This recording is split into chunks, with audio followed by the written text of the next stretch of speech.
Well, hello there, fantabulous friends. This is going to be a quick guide to Project Zomboid user interface. With Build 42 coming out with all its updates, I know there's some new players coming in. Hopefully it will be helpful to new players, and maybe even old players can take something from it. But that being said, these are the basics of the user interface, so it's just that, plus some tips. So let's get right into it, yeah? Over here on the left is your bread and butter, these tabs. They all indicate different things. Starting with the cardboard box, this is your inventory tab, which opens two collapsible windows at the top of your screen. The left window is your main inventory, and the right window is the inventory of the things around you, such as cupboards or bookcases, or even the floor itself, which there's a permanent tab for.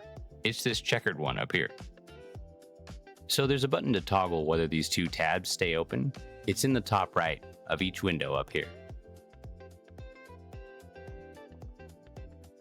In your inventory, the things you're carrying will be on the top, and the stuff that's equipped to you will be towards the bottom, indicated by these very small orange little circles. The weapons that you equip to your belt and your back will be on the top portion though, and they will have little green circles. These little tabs that are on the right are all of the containers that are equipped to you. You can throw stuff in them just by dragging them to these little pictures, or just select which container and drag to the entire window. The same thing applies for when you're looting containers around you. Select container, drag to.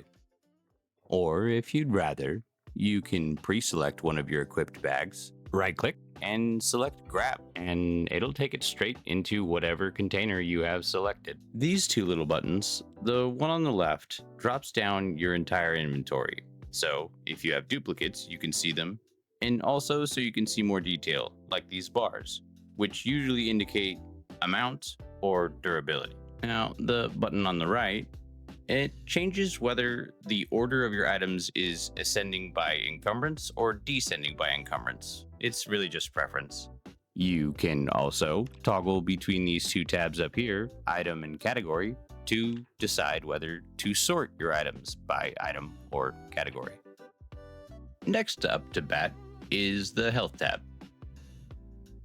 So this info tab at the top left shows your weight and your traits. It also shows zombies killed and favorite weapon, and it's how you cut your hair if you have scissors. Next is the skills tab, which obviously shows you all of your skills. Ranks 1 to 10. Now, the health tab is for one, where you can choose to exercise from. This is the most important tab, I'd say. It shows you your condition. If you have any injury, you can right-click and bandage said injury from this tab. There's another option though. Hold on, let me show you. I gotta get injured first though. Give me a sec.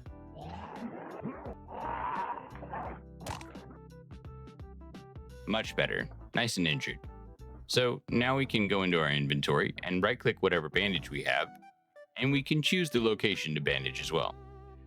I would say though, keeping your health tab up like you keep your inventory tabs, just toggle and keep it somewhere on your screen. I would say that's the safest option. But if you're panicking and you're just already in your inventory, then being able to right click and bandage is a good play too. The protection tab shows you how much protection from bites, scratches, and bullets each piece of your clothing is giving you. And finally, we have temperature, but it shows you a lot more than that. It gets really specific if you go into the advanced settings, so, feel free to browse. Well, next up, we have crafting. Pretty self-explanatory. You open the crafting tab, and for all items that are around you and or on you, you should be shown what you can craft with those items. And assuming all requirements are met, like a surface to work on, light so you can see, the skill level to craft what you're trying to craft, knowing the crafting recipe via finding a magazine that taught you, or coming in with a trait that made you already know, or even from the new research mechanic where you can right-click an item, say a baseball bat, and research how to carve it. You can sort by crafting category on the left, if you just want to look at what you can do with carpentry, or some other category. Up next, we have building, which is quite similar to crafting in the aspects that you open the tab, and so long as you have the items available needed to build something, and assuming you have the skill required and know the recipe, as well as the tools needed to do it, just like crafting, then you can build it from this menu. Just like this. It takes 2 rags and 2 logs to build a short log fence. So I place them out here, carry the rags on me, and bada bing, bada boom. Build some fences. Next on the list, we have this little cupboard symbol here, which allows you to do a few different things. It allows you to pick up items, place items, rotate items, disassemble items, and repair items, usually pertaining to furniture or walls and such. Let me give you a few examples. From the cupboards menu, we selected pick up and then selected this TV, which we have now picked up and is in our main inventory. Just imagine we're heaving it over our heads. It's a game. What do you expect? Now we go to the place tab and it'll choose straight from your main inventory anything that you could place. Let's place her down. Keep in mind that you need the storage space available in your main inventory to be able to pick something up. If it's too heavy and you don't have the room, you won't be able to do it. Now that we've moved our TV, let's rotate it, shall we? Go to the same tab, select rotate, hover over what you would like to rotate, and press R until it looks good. Then click to initiate. And now we got that sweet feng shui going on. All right. Next is the disassemble option, which is the one option from this tab that can be done just by right-clicking an item as well. But to disassemble most things, you need a hammer and a saw. So if you don't have those, well, better get to looting. And final option with this tab is repair, which is what you'd think it is. So long as you have the tools and the planks or whatever needed, and the item can be repaired, this gives you the option to repair it. I feel like it's mostly used for walls. The next 2 tabs we're going to skip by real quick. Let's cover the map, the very bottom tab. The map can be accessed by default pressing M or clicking the tab on the left. The tab on the left can also toggle on and off your mini-map if you have that activated. In the map, we see some symbols in the top right. These symbols can be used to mark specific locations on your map, assuming you have some form of writing utensil, like a pen or a pencil. New to Build 42, now the streets have names and they have highlights. As you hover over a street, it will highlight that street. Down here in the options, there's 5 things you can choose from: whether to show street names, whether to show large street label names, whether to highlight the street or not when you hover over it, whether to show the symbols that you've placed on the map, and whether to show players on the map, including yourself. The next couple tabs are plus and minus, zoom in, zoom out. But you can also just do this with your scroll wheel on your mouse, so. This little triangle on the bottom switches your map vertical, as you can see. Now, this can be super helpful. It's just a matter of preference. I honestly go back and forth. Just depends on how I'm feeling.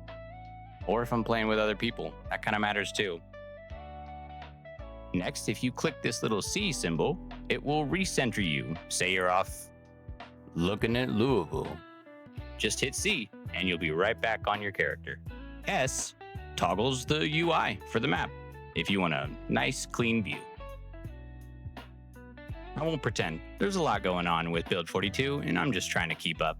But I'm pretty sure this little symbol down here will show you the locations of anything you found on a flyer or a map. It should be listed here. Now, finally, we have the question mark, which will ask you if you would like to remove all annotations and forget map knowledge. Now, I don't really know why you would ever want to do that, but if you do, then here you go. And that's the map. All right, moving on. One up from the map tab is the Animal Zones Designation tab. This is the tab that allows you to designate areas of the map that you want to be specified zones to keep your animals that you collect in. If you put an animal in this zone, assuming it isn't agitated or afraid or whatever, it's comfortable, fed, and has water, it will not leave the zone. It's best to fence them though. Additionally, you can rename or remove your zone from this tab. You got as many tries as you'd like if you screw it up. Also, if you add a second zone that runs into another zone, they will meet in glorious battle and clasp arms shoulder to shoulder as brethren should, and effectively just become one zone, as you can see here. Sweet, we're getting there. The last tab that we have to cover is the magnifying glass, which is foraging, and that opens this tab here. Which, quick note, the picture it has resembles the area in which you are foraging, whether it be town or wilds. You can specify in the search focus what you'd like to specifically search for. At level 1, you can only do firewood and stones, but as you level up, you gain new things you can specify to search for. Crops, berries, mushrooms, trash, etc. When you activate foraging mode, it will severely reduce your vision. Don't be alarmed, this is the way it goes. There are two things that enhance your vision range. It won't always show in the highlighted area, but you will spot items from a farther range and be able to identify them from a farther range if you crouch, and even farther still if you combat walk.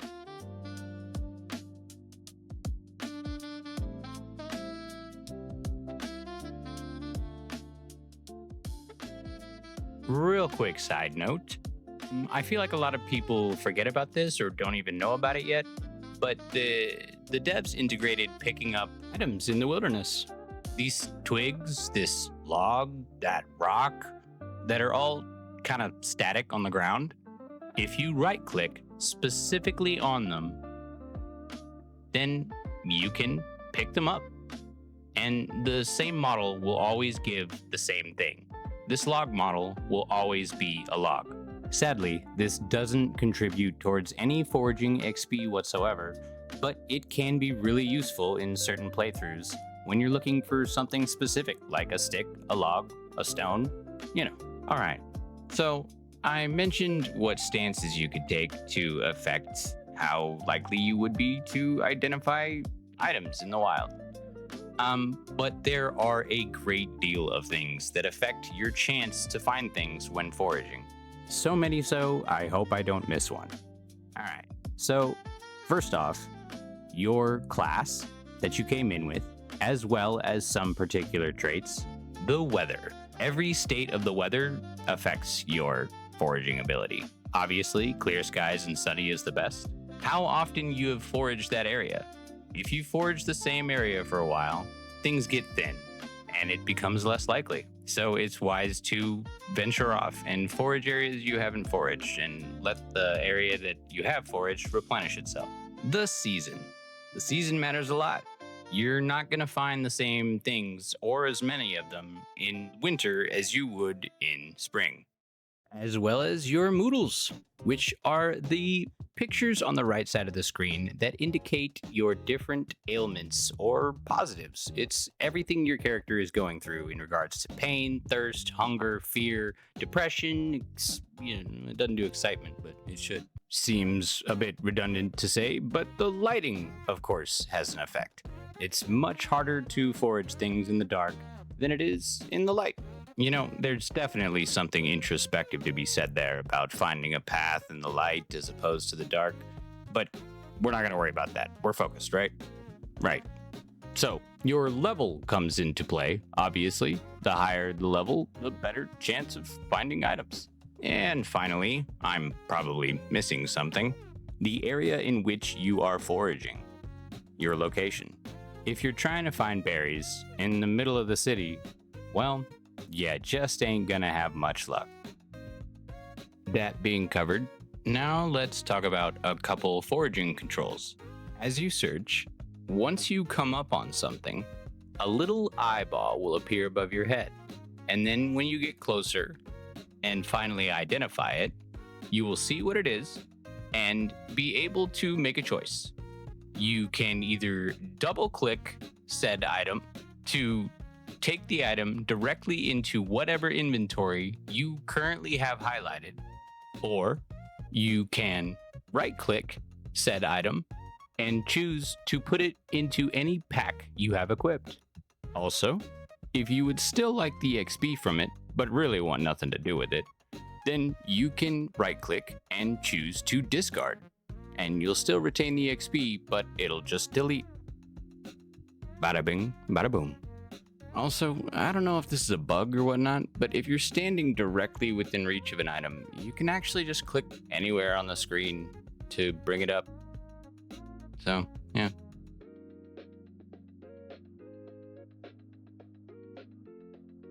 Alright, well, now that we finished that, there's just some basic things I'd like to go over with you. For starters, as a general tip, I would say it's a good idea to familiarize yourself with the settings. Maybe go in and change some controls. Fit it to your style, you know? One setting I could suggest is changing some key to walk to, so you don't have to right click and select walk to when you'd like to automatically walk to a certain tile, as I showed on the screen just now. Well, I'm just going to wrap things up by giving you a few different tips on controls and UI and such. So, here you go. You can't wear two arm bracers at the same time to protect both arms and still wear a watch, but you can still see what time it is if you just keep the watch in your inventory and hover over it. It's kind of helpful. Most things in Zomboid have a right-click option, but there's alternate options for a lot of things. I can right-click this window to open it, or I could just simply left-click it to open it, or I can tap E to open it. And now once it's open, I could tap E again to close it. If it is open, I can hold E to vault through it, as opposed to taking the time to right-click and say climb through. You can simply left-click on the curtain directly to close and open it, or you could right-click and say close curtains, whatever you prefer. Doors are the same. You could simply left click on the door and it'll open, or you could tap E and that will open the door as well. Or if you really want, I suppose you could right click and say open door. If you're trying to vault a tall fence, simply hold E. Keep in mind that there's only a chance to succeed and each attempt takes quite a bit of endurance. This top circle indicates what's in your right hand, your main hand. This bottom circle indicates what's in your offhand, your left hand. It's sometimes useful to carry a short weapon in your right hand and a bag in your left hand for that sweet, sweet loot. Or, even better than that, a flashlight. That'll keep you alive. Like a lot of buttons, some of them you tap, some of them you hold. For flashlight, you can just tap F and it'll pull out your flashlight. But if you want to use something specific like a lighter, then you can hold F and choose which light source you'd like to activate. But why in hell would you want to use a tiny little flame to check nasty zombie-infested pitch black corridors? That is too spoopy. Don't do it. You could right-click the car and select options, but why do that when you can just press V? Bring up an option wheel. You can right-click items and select Place Item to place them where you want them. You can hold R while placing it to rotate it. After you've done this, you can then right-click again on the item to get really specific and place it exactly how you want to place it. If you hold Shift and click one item and then go a few items and click another item, all items in between those two items will be selected. and you can pull groups of items out. Another option would be to hold Control and click, and this will select each individual item with however many in between, as you see here.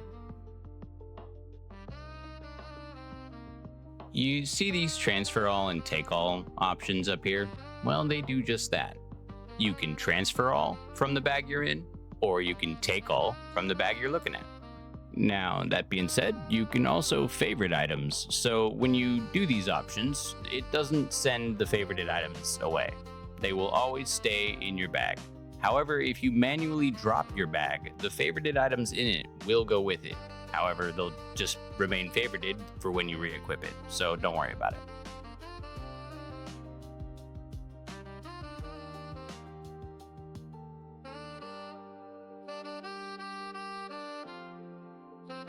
Well, alright, my friends. I hope this was helpful in some way. It was fun to make, and I appreciate your time. Much love, and good luck Zoiding out there.